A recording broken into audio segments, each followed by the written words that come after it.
नमस्कार, मैं मीनाक्षी। आप देखना शुरू कर चुके हैं डेमोक्रेटिक अखबार का खास कार्यक्रम सियासी किस्से। आज के एपिसोड में हम आपको बताएंगे कि आजादी से पहले बिहार के प्रधानमंत्री कौन थे। भारत की आजादी के बाद देश के पहले प्रधानमंत्री पंडित जवाहरलाल नेहरू बने, लेकिन आजादी से पहले भी देश के कई प्रधानमंत्री हुए।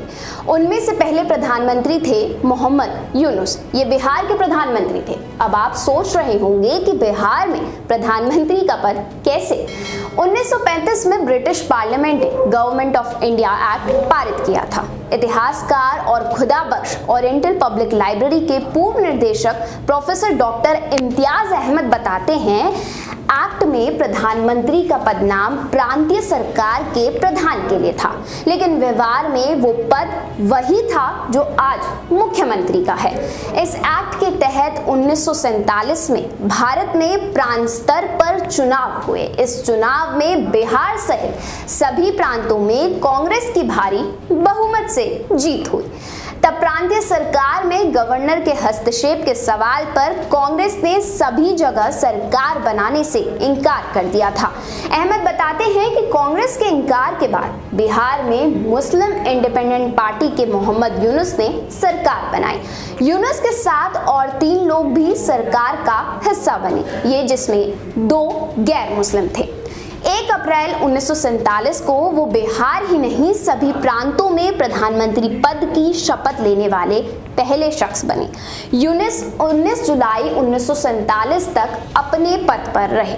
यूनुस का जन्म 4 मई 1884 को बिहार में पटना के करीब पनहरा गांव में हुआ था। उनके पिता मौलवी अली हसन मुख्तार मशहूर वकील थे और उन्होंने लंदन से वकालत पढ़ी थी। यूनुस ने अपने राजनीतिक जीवन की शुरुआत कांग्रेस से की थी, लेकिन बाद में वो महात्मा गांधी की असहयोग नीति और दूसरे राजनीतिक कारणों से कांग्रेस से अलग हो गए। फिर उन्होंने 1947 के चुनाव के समय मौलाना सज्जाद के साथ मिलकर मुस्लिम इंडिपेंडेंट पार्टी बनाई। आजादी के बाद बने किसान मजदूर प्रजा पार्टी के गठन में मोहम्मद यूनुस ने अहम भूमिका निभाई थी। 1952 में 13 मई को मोहम्मद यूनुस का इंतकाल हुआ। सामाजिक राजनीतिक योगदान के आधार पर भूतपूर्व सांसद और वरिष्ठ राजनीतिज्ञ शिवानंद तिवारी मोहम्मद यूनुस को एक स्टेटमेंट करार देते हैं।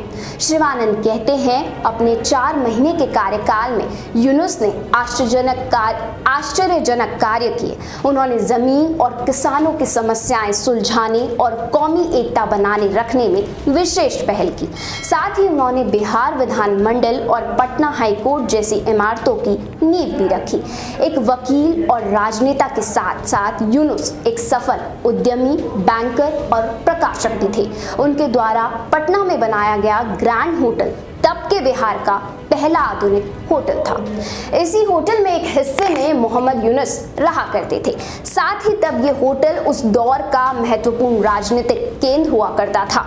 यूनुस के परपोते और barrister Mohammad Yunus memorial committee के अध्यक्ष कासिफ यूनुस बताते हैं, ग्रैंड होटल में ठहरने वालों में महात्मा गांधी, जवाहरलाल नेहरू, मौलाना आजाद और सुभाष चंद्र बोस जैसे बड़े नेता शामिल थे।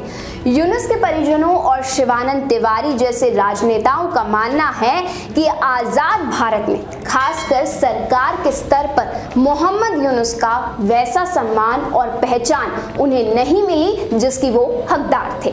जैसा कि कासिफ यूनुस कहते हैं, आजादी के पहले के रिकॉर्ड्स में तो उनके नाम है, लेकिन बाद में सरकारी अभिलेखागारों में से भी उनका नाम हटा दिया गया है। कासिफ के मुताबिक ये एक अपराध है। ऐसा इस कारण भी हुआ क्योंकि आजादी के बाद लंबे समय तक बिहार में ऐसी सरकारें रही जिनकी विचारधारा यूनुस की विचारधारा से बिल्कुल अलग थी। हालांकि हाल के वर्षों में यूनुस के योगदान को सरकारी स्तर पर स्वीकार करने की शुरुआत हुई। अगर आप बिहार विधानसभा की वेबसाइट को बिहार पर चेकआउट करें तो आपको मिलेगा कि मोहम्मद यूनुस के बाद जितने भी मुख्यमंत्री बिहार में आए वो सभी बिहार विधानसभा वेबसाइट पर अपलोडेड है, उनके नाम उनकी फोटो के साथ, लेकिन मोहम्मद यूनुस वहां से भी गायब है। इसी तरह के रोचक सियासी किस्सों को जानने के लिए हमारे चैनल डेमोक्रेटिक अखबार को सब्सक्राइब कर लीजिए। अगर ये वीडियो आप फेसबुक पर देख रहे हैं तो हमारे फेसबुक पेज डेमोक्रेटिक अखबार को लाइक कर लीजिए।